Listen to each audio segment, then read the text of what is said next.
Hi students, today we are going to study class 9, chapter 8 quadrilaterals, exercise 8.1, question number 9.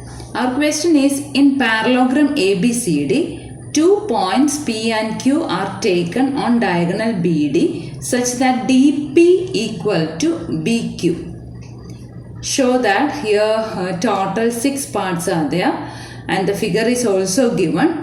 Let's prove the first one, that's triangle APD congruent to triangle CQB.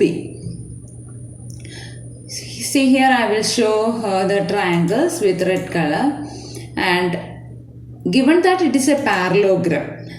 So parallelogram means opposite sides are equal and parallel. So AD equal to BC.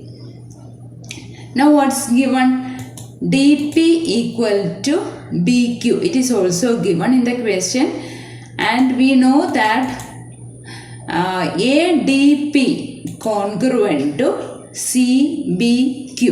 They are alternate interior angles because parallelogram means opposite sides are equal and parallel, so alternate interior angles will be equal.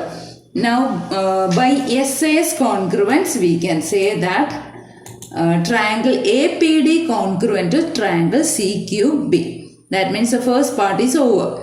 Now for proving the second one, that is AP equal to CQ, we can take the corresponding parts of the congruent triangles. That means AP equal to CQ. Now moving to the third one.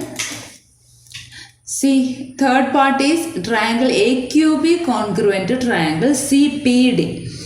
Here also I am showing with a red color.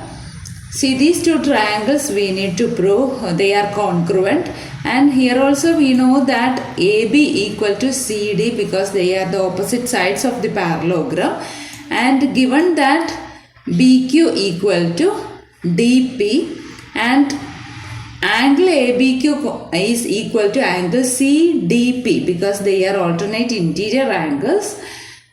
Because opposite sides are parallel, so alternate interior angles will be equal in a parallelogram. So by SAS congruence we can say that triangle AQB congruent to triangle CPD. So third part is also over, and for proving the fourth part we can take the corresponding parts of the congruent triangles. That means AQ equal to CP. So first 4 parts are over. Now look at the second part and the fourth part. That means AP equal to CQ and AQ equal to CP. That is APCQ is a parallelogram. So all the 5 parts we have completed. Hope you got the concept. Thank you.